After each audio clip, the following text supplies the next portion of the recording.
If you grew up walking on eggshells and or you have an autistic brain, you may be someone who uses chronic hypervigilance as your primary trauma response, not as part of fight, flight, freeze, or fawn, but separately, what I call the fish response, which is basically what we learn from ectothermic fish who move toward or away from the heat source, the sun, to warm their bodies. They cannot regulate themselves.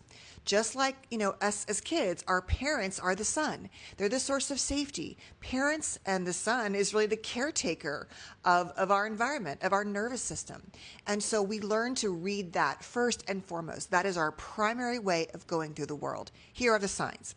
Number one, you soak up and absorb other people's energy, mood, vibes, even when you don't want to. Number two, you're very sensitive to any shifts or changes. Facial expressions, tone of voice, body language, email, text messages, tone, things like that. You think that the shifts are your fault. You often blame yourself, or that deep inside believe that you're bad. You're easily overstimulated by people, right? So peopling itself is stressful.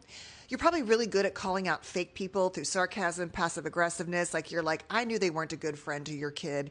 You can just, your sensory issues are so strong. You're always taking in data and making sense. You often ruminate and scan about mistakes. You're looking for errors. You can't tolerate it, but you will think about anything that you do wrong before, during, or after. Every interaction you have, you overanalyze and overthink it. You are highly aware of the environment you're in. Like if someone moves something like an ashtray or a glass, like you know what's going on, and you might also do this in a larger safety way in like public spaces. You often prioritize other people's moods and minds and emotions and needs over yourself. That's the core of this without even thinking about it. You sacrifice yourself. You're often a compulsive caretaker. You often have physical symptoms like heart racing, palpitations, things like that. And threat, the idea of other people's emotions feels like a threat. And especially around like anger or upset, which are very triggering for you. And as a result, you are always doing this. You can't not do it. We can learn how to work on it, right? But you're so hypervigilant that you make meaning from it. So you predict threat, you make meaning, and then you respond.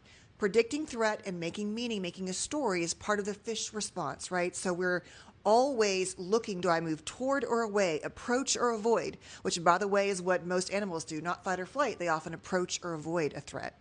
And then we respond. We respond through fight, flight, freeze, or fawn if we have a chronic trauma response. So do you have the fish response as your primary response? Let me know in the comments. I'm curious.